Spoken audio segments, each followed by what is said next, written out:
Di sebuah rapat paripurna DPRD Jawa Barat, Gubernur Deddy Mulyadi membuka presentasinya dengan slide yang memunculkan angka besar 80%. Angka itu bukan sembarang persentase, itulah porsi APBD Jabar yang kini dialokasikan untuk sektor-sektor vital yang menyentuh langsung kehidupan rakyat. Para anggota dewan terdiam, sebagian mengernyit, sebagian lagi mengangguk perlahan. Deddy tahu, setiap rupiah adalah amanah rakyat. Ia memilih untuk menggeser anggaran dari proyek-proyek mewah yang tak relevan menjadi program yang nyata terasa manfaatnya. Ia mengutip pepatah Sunda, hirup kudu saling ngadukung, ulangan ukur nyumponan nu geus cukup, hidup harus saling mendukung, jangan hanya memenuhi mereka yang sudah cukup. Media yang hadir langsung mencatat headline besar. Di luar gedung, beberapa aktivis bersorak, melihat keberanian gubernur menantang pola lama. Bagi Deddy, inilah awal perubahan besar. Namun, ia sadar, mengubah arah belanja daerah sebesar ini pasti akan menimbulkan reaksi keras dari pihak-pihak yang selama ini nyaman dengan kebiasaan lama. Hari itu, ia menutup presentasi dengan kalimat yang akan terus diingat banyak orang, uang ini bukan milik saya. Tapi jika saya mengelolanya, saya akan pastikan ia bekerja untuk keadilan. Keputusan Deddy memfokuskan 80% APBD langsung mengarah ke 3 sektor utama, pendidikan, kesehatan, dan infrastruktur dasar di desa. Ia memotong anggaran acara seremonial, perjalanan dinas berlebihan, hingga proyek-proyek mercusuar yang tak memberi manfaat langsung. Dalam rapat teknis, ia memaparkan rincian. Pendidikan mendapat alokasi terbesar untuk memperluas kapasitas sekolah, menghapus pungutan liar, dan membangun fasilitas di daerah terpencil. Kesehatan menyusul, dengan fokus perbaikan puskesmas, rumah sakit rujukan, dan layanan dokter keliling. Untuk infrastruktur, Deddy menekankan pada jalan desa, jembatan kecil, dan irigasi pertanian, bukan sekadar jalan tol atau proyek prestisius di kota. Para kepala dinas awalnya kaget. Ada yang khawatir target proyek lama tak akan tercapai. Tapi Deddy meyakinkan mereka, lebih baik target lama kita ubah, daripada rakyat terus menunggu janji. Di luar sana, berita ini mulai memecah opini publik. Sebagian mendukung penuh, sebagian meragukan apakah semua itu bisa benar-benar terlaksana. Tak semua orang senang dengan kebijakan ini. Sejumlah anggota legislatif dan pengusaha kontraktor mulai merasa terancam. Proyek-proyek besar yang dulu mengalirkan keuntungan kini terancam berhenti. Di sebuah kafe mewah di Bandung, sekelompok orang berdiskusi panas. Kalau Deddy terus begini, banyak dari kita akan kehilangan sumber pendapatan, keluh seorang kontraktor senior. Seorang politisi tersenyum sinis, tenang saja, kita akan tekan dia di rapat-rapat berikutnya. Sementara itu, Deddy sudah membaca situasi. Ia tahu, serangan akan datang, baik secara politik maupun di media. Namun, ia sudah menyiapkan data yang transparan agar masyarakat bisa melihat semua anggaran secara terbuka. Ia percaya, jika rakyat tahu kebenarannya, tekanan politik akan kalah oleh suara publik. Tapi itu berarti ia harus bekerja lebih cepat daripada lawan-lawannya. Malam itu, di ruang kerjanya, ia memandang tumpukan berkas. Perang ini bukan soal saya, gumamnya, ini soal siapa yang memegang kendali atas uang rakyat. Deddy tidak hanya duduk di kantor. Ia memutuskan untuk turun langsung ke daerah-daerah yang menjadi target utama alokasi anggaran. Di sebuah desa di Garut, ia memeriksa pembangunan jembatan gantung yang menghubungkan dua kampung.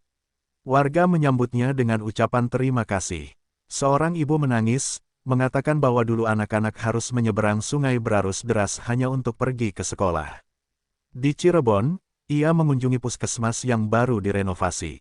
Para tenaga kesehatan tersenyum lega, karena kini mereka memiliki peralatan medis yang lebih baik. Kunjungan-kunjungan ini selalu diiringi dialog terbuka dengan warga. Ia meminta mereka untuk mengawasi proyek, memastikan kualitasnya baik, dan melaporkan jika ada indikasi korupsi. Media sosial pun ramai dengan video kunjungan ini. Tagar-tagar up buat rakyat mulai trending. Tapi semakin besar dukungan rakyat, semakin keras pula perlawanan dari kelompok yang dirugikan. Tak butuh waktu lama, isu miring mulai beredar. Beberapa media lokal memberitakan bahwa proyek-proyek kecil yang dibangun dengan alokasi baru dianggap tidak strategis. Ada yang menuduh Deddy hanya mencari simpati rakyat jelata untuk kepentingan politik. Di DPRD, sidang anggaran menjadi panas. Seorang anggota dewan dari partai oposisi menuduh Deddy mengabaikan proyek besar yang bisa mendatangkan investor. Dedi menanggapi dengan tenang, investor penting, tapi rakyat yang sekarat menunggu layanan kesehatan jauh lebih penting. Meski jawaban itu mendapat tepuk tangan dari sebagian anggota, ia tahu badai belum reda. Tekanan dari kelompok bisnis semakin kuat, bahkan ada ancaman akan menghambat pencairan anggaran. Malam itu, ia menerima pesan singkat dari seorang rekan lama, "Berhati-hatilah, Dad." Mereka tidak main-main. Untuk melawan tuduhan, Dedi memerintahkan timnya menyiapkan laporan transparan dan infografis yang mudah dipahami publik. Semua angka dipublikasikan di situs resmi provinsi, lengkap dengan foto proyek dan testimoni warga penerima manfaat. Hasilnya mencengangkan. Dalam 6 bulan, angka partisipasi sekolah meningkat 12%, angka kematian ibu melahirkan turun signifikan, dan akses air bersih di desa bertambah 35%. Publikasi ini menjadi tamparan bagi pihak yang menentangnya. Media mulai meliput keberhasilan ini, bahkan beberapa yang tadinya kritis mulai melunak. Namun, Dedi tidak larut dalam euforia. Ia tahu, angka ini baru permulaan. Tantangan terbesar adalah mempertahankan konsistensi selama sisa masa jabatannya. Ia kembali mengingat pesan ayahnya, orang bisa bicara apapun, tapi kerja yang jujur akan selalu meninggalkan jejak. Dedi memutuskan untuk mengadakan dialog keadilan anggaran di berbagai kota kabupaten. Ia mengundang tokoh masyarakat, aktivis, akademisi, dan warga biasa untuk berdiskusi soal penggunaan APBD. Acara ini dilakukan di ruang terbuka, tanpa protokol rumit. Siapapun boleh bertanya langsung, bahkan mengkritik kebijakannya. Di Tasikmalaya, seorang mahasiswa bertanya, "Pak Gubernur, bagaimana memastikan program ini tidak berhenti setelah Bapak tidak menjabat?" Dedi tersenyum, "Itu sebabnya saya melibatkan kalian. Keadilan bukan milik gubernur, tapi milik rakyat. Kalau rakyat bersuara, kebijakan akan sulit diubah seenaknya." Dialog-dialog ini direkam dan diunggah ke media sosial, menjadi bahan diskusi publik yang lebih sehat dibandingkan debat politik di gedung DPRD. Namun, langkah ini juga memperjelas siapa saja musuh politiknya yang sebenarnya. Dukungan paling kuat datang dari desa-desa kecil yang selama ini terpinggirkan. Para kepala desa, petani, guru, dan bidan mulai mengirim surat ucapan terima kasih. Beberapa bahkan datang langsung ke Bandung untuk menyampaikan dukungan. Di Subang, seorang guru SD menunjukkan ruang kelas baru yang dibangun dari dana APBD. "Anak-anak sekarang belajar tanpa atap bocor," ujarnya sambil tersenyum. Di Sukabumi, petani mengundang Dedi makan di sawah, sebagai tanda syukur karena irigasi baru membuat panen lebih banyak.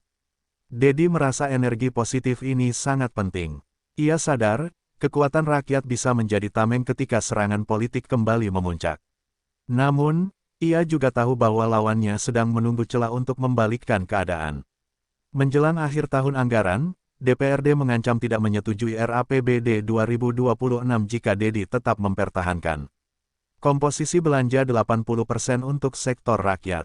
Rapat berjalan tegang. Beberapa anggota dewan menuduhnya tidak mau kompromi. Dedi berdiri, menatap satu persatu wajah anggota dewan, lalu berkata lantang, "Saya lebih memilih gagal disahkan daripada mengkhianati rakyat." Ucapan itu memecah suasana. Sebagian anggota terdiam, sebagian terlihat marah.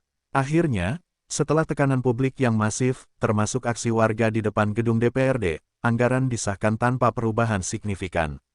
Kemenangan ini bukan hanya soal angka, tapi soal prinsip.